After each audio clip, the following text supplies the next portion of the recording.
Hello, everybody. My name is Tyler Russo, and this is the KO Podcast, episode number 19.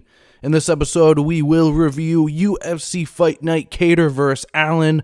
Also, we are going to review Bellator, and this weekend is UFC Fight Night Rodriguez vs. Lemos. Let's get into the episode. Ring that bell. All right, let's get into UFC Fight Night Kattar vs. Allen. Let's start with the prelims. Christian Rodriguez gets the submission win.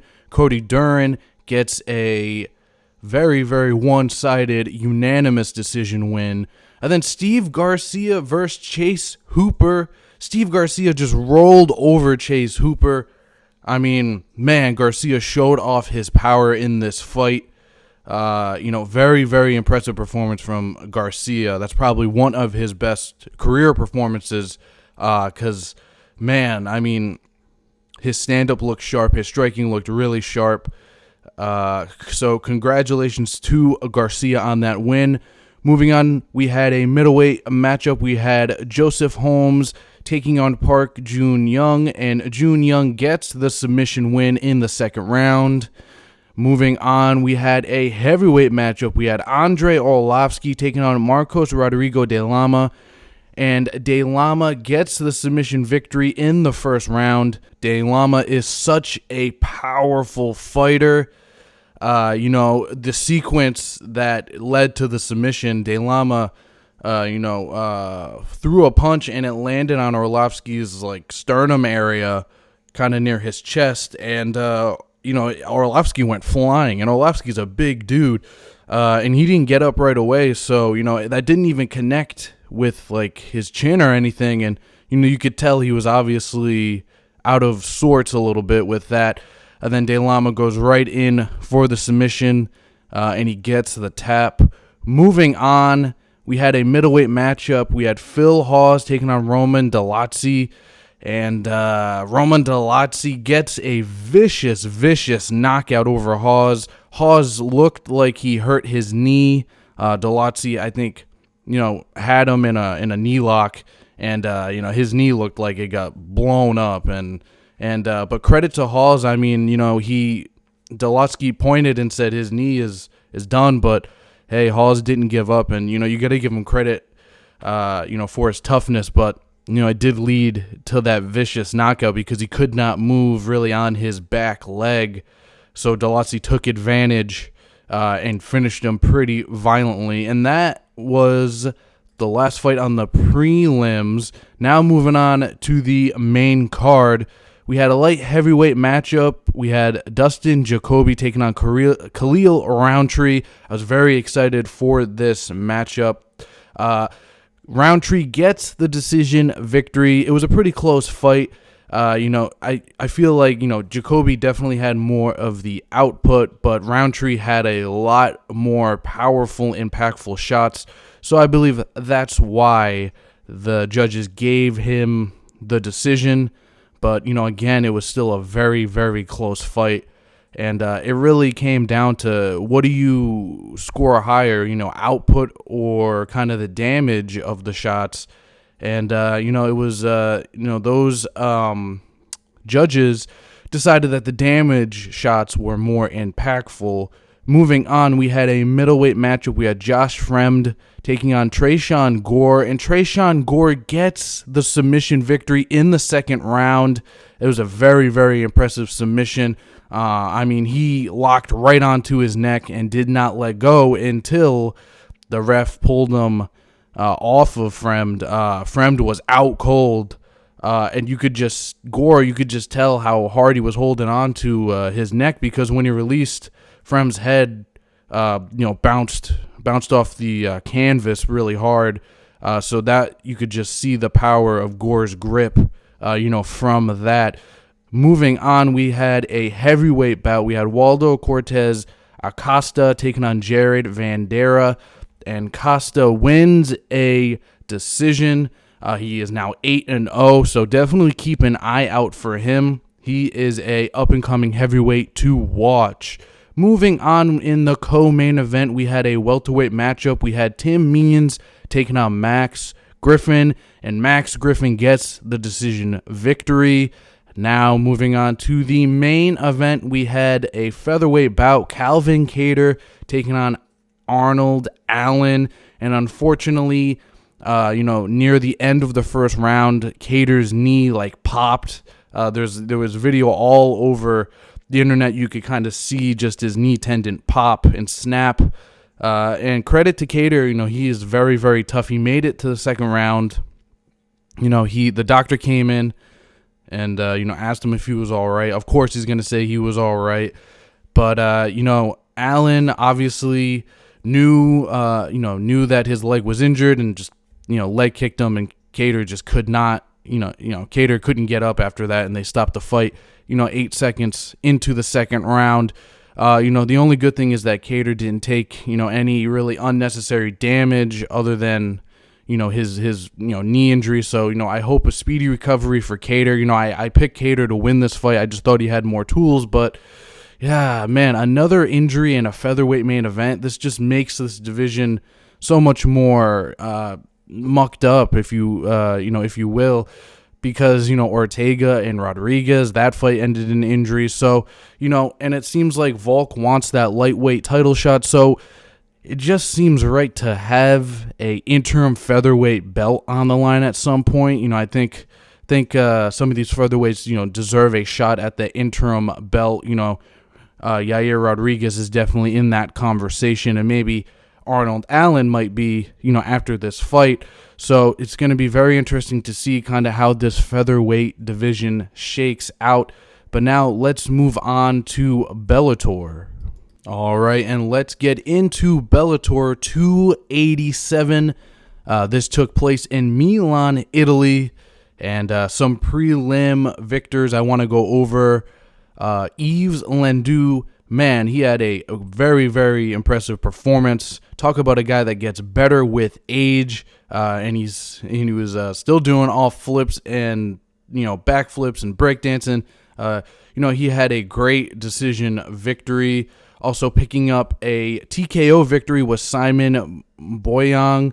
That is definitely a light heavyweight prospect to look out for. And also Luke Traynor gets a submission victory. Now let's move on to this main card.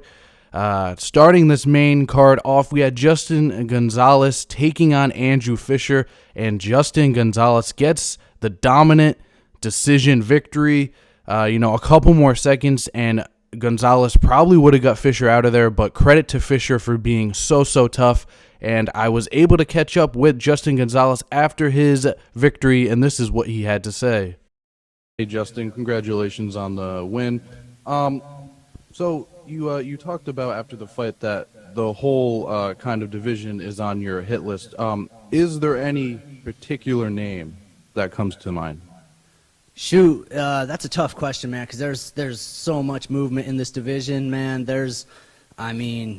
A lot of people, I want to make my way to the belt. I think I still got to earn it. So, shit, man, give me Carvalho, give me Weichel, give me Burnell. I don't care. Fuck it. I'll take all of them. They can all get it.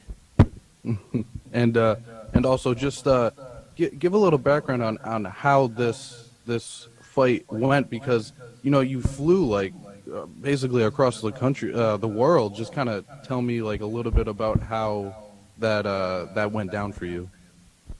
That was a long flight, man. It longer than I'd like, but it's just part of the game, man. I got to come to Italy, and that's just part of the game, man. If you want to travel, you got to be able to recover and do what you got to do. So thanks Bellator for giving me the opportunity to come out here.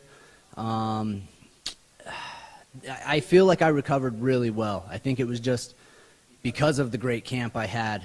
Great camp, hydrated, easy weight cut. I think this was one of the best weight cuts I've had. I got to show some love to one of my sponsors, R2 Medical Clinic, hooking me up with that first class seat. So maybe that played a difference too.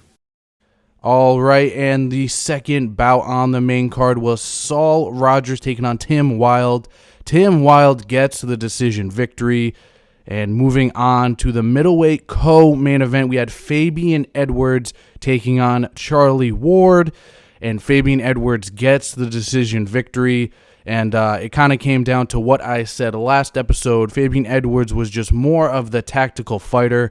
He just kind of waited for Ward to charge in with his looping shots, and he was able to get takedowns off of those looping shots. He was able to ground Ward, hold top position, and that was really how he won. And he sets himself up to definitely be the next guy for that middleweight title shot. We have to see what Eblen wants, but Johnny Eblen versus Fabian Edwards would not be a bad middleweight title fight at all. I definitely would like to see that. And now, moving on to the main event, we had Adam Piccolotti taking on Mansour Bonyahu.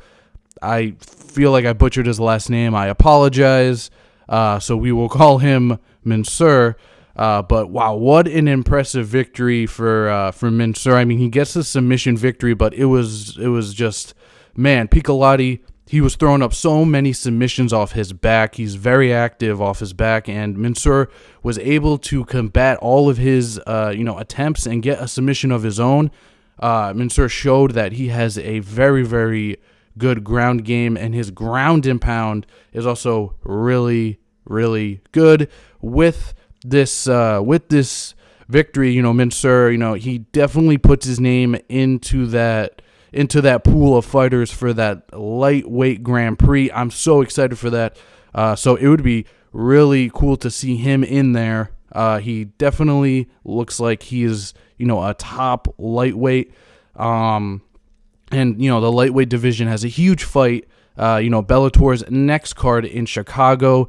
We have Patricky Pitbull facing Nurmagomedov. So that's going to be a huge fight for this division, and that's probably going to decide who the champion is going into that Grand Prix. So definitely cannot wait for that. Now let's go to UFC Fight Night Rodriguez versus Lemos. All right, let's review this card. Starting with the prelims, we have Carlos Condero taking on Jake Headley. Now, Jake Headley is coming off of a loss, but, definitely a prospect to, still keep an eye on. Then moving on, we have Miranda Maverick taking on Shanna Young. Miranda Maverick is finally fighting. If you did not catch my interview with her, it is on the YouTube page, and we talked when this fight was supposed to be on the Usman-Edwards card. So definitely check that interview out. She was great, and I appreciate her time. So I've been really waiting for this, for this women's flyweight matchup. I think Miranda Maverick, is definitely top 15 worthy, and I feel like she's gonna pick up this win. Very excited for that fight. And then we also have a featherweight matchup. We got Derek Minor taking on Shah Elan. That should be a fun fight, and those are really the fights on the prelim that I am looking out for. Now let's get to the main card. Unfortunately, we have two fights that were canceled. Bryce Mitchell and Movar Ikolov. That was originally the main event for this card, but it was taken off. And most recently, Jalton Almeida and Maximum Grishin is also off of this card, so we are down a couple fights. But let's get to the first fight of the main card. We got Grant Dawson taking on Mark Madsen. This should be a fun fight. Grant Dawson is a fun fighter. Mark Manson's an Olympic wrestler, 12-0. So definitely this is a really good lightweight matchup. Moving on, we got a flyweight bout. We got Tagir Unbakov and Nathan Manis. That is a flyweight bout. And then we have a heavyweight bout. We got Chase Sherman taking on Josh Parisian. And for the co-main event, we have Neil Magny taking on Daniel Rodriguez. This fight was supposed to happen on the last card or the card before that, but that fight was moved to this card. And this is definitely the fight that I am looking forward to on this card. D-Rod had a really good performance, in a crazy situation. It was a catchweight bout. So, Daniel Rodriguez coming off of that victory against the Leech. And, it was, like I said, crazy circumstances. But he was able to come out with that victory in that fight. And, of course, Neil Magny, he's been in the top 10 at welterweight for a very, very long time. He's a very game fighter. He will fight anybody, anywhere, anytime. So you always got to respect that from Neil Magny. Moving on to the main event, we have Marina Rodriguez taking on Amanda Lemos. Now let's start with Rodriguez. She is on a 4-fight win streak, so with a win here, she should be on that short list for a title shot next. Obviously, the women's strawweight belt is going to be up for grabs at UFC 281, and that is the champ Carla Esparza taking on the former champ Weili Zhang. So after that fight, there would definitely be more clarity in this weight class, but I don't know how they cannot give Rodriguez a title shot if she comes away victorious. And taking a look at Amanda Lemos, her last fight, she was victorious against Michelle Waterson. That was by submission, a guillotine choke, and it got her performance of the night. Before that, she was submitted by Jessica Andrade. If you remember, that was that standing arm triangle choke that just shows how strong Andrade is. But Lemos, other than that Andrade loss, she hasn't lost since 2017 to Leslie Smith. So Lemos, she's definitely been on a roll of late. So both of these women, they definitely have a golden opportunity to kind of stake their claim in this division. But after this card, then we have the big one. We got UFC 281. That's at Madison Square Garden, and that is Izzy defending his middleweight belt against Alex Pereira. Man, I cannot wait to get into this card next week. This card is very fast approaching, so very excited for that. And that is going to do it for this episode of the KO Podcast. To stay in touch with the podcast, the Twitter handle is KO Pod with Ty. And also on Instagram, the handle is the KO_podcast. And on YouTube, the channel is the KO Podcast with Tyler Russo. I would appreciate if you could give it a follow. And of course, more content is coming on the YouTube channel. Thank you again for taking the time out of your day to listen. Have a safe and blessed rest of your day. Bye-bye.